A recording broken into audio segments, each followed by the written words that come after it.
From the floor of the CME Group, this is Danny Riley on this March 5th, Unemployment Friday. You know what the thing, or Jobs Friday, whatever you want to call it. You know what the thing is? Everybody gets all hyped up about a big jobs number. Goldman was looking for minus 100,000 non-farm payroll. It comes in at 30 and the S&P skyrockets. As we said in yesterday's video, we really felt strongly that the bias was to the upside, and here we are, we're up 10 handles. But the problem here, guys and girls, is not that we're up 10 handles, there's no volume here.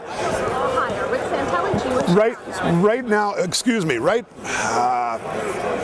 now, total big board volume in New York is only 377 million shares. What's happened to this? The big board used to do 2 billion shares a day or more, and now they're barely doing 900 million shares. Now here in the S&P, where these guys in the pit have to eat what they kill, and that's really the truth of the matter, there's only 12,000 S&Ps traded in the big contract, but 7,000 of that is coming from the S&P spread, making the total volume in the big contract of the S&P only 5,000 contracts. That makes it very hard to eat what you kill. In fact, there is no meat on the bone in there right now, and the reason for that is that we need a big down move and a big shakeup to get things going again. As we go into the later parts of the day, we don't see the weakness. We didn't see it yesterday, we don't see it now, and we don't think we'll see it late in the day. And then you're going to be looking at Mutual Fund Monday that's been up 19 out of the last 23 occasions. Now the trade there is to buy the futures on the close and hold them into Monday. I'll tell you, that's a stat. That stat scares me.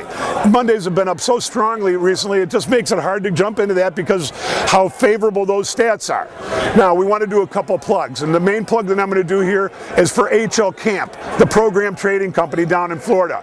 Rita does all the research. Hank's the guy that I talk to on the instant message all day. They are great at what they do. And I'll tell you what, if you're trading the index markets and you think you know what's going on, you better know a little bit about program trading, because program trading makes up 70% of the volume on the big board, and on many days in the S&P it takes up 60 to 70% of the volume in the mini.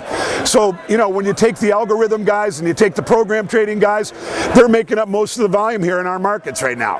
What we're going to do is we're going to flip over to Tim, because earlier this week Tim came up and started talking about a level up at the 1135.70 level, and he said that he really felt that the market had a good possibility of going up and reaching that upside top. Now he said, I told him I wouldn't talk about anything technical, but he's talking about last time up at this level we doubled top, so it is a very scary level. We got to get above it to keep moving up.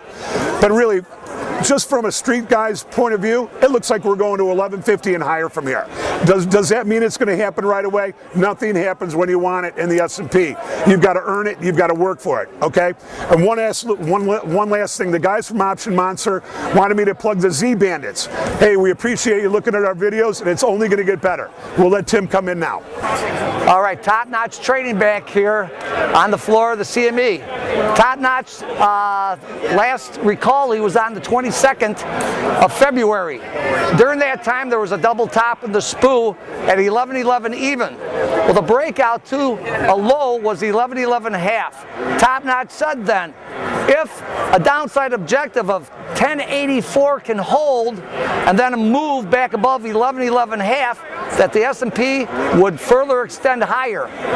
Well, on the 26th of February, 1084.70 was that low. We came back with a little bit of gusto heading into Friday, and then on the 1st of March, we saw a trade above the 1111 even level, making a high of 15. It was then set from last Monday, the 22nd, that an upside objective was going to be 1137.70. Ladies and gentlemen, when we settled above 1111 half and made a high of 15, we have not seen a trade back below that level. And where's the market now? 1144.40 as we speak.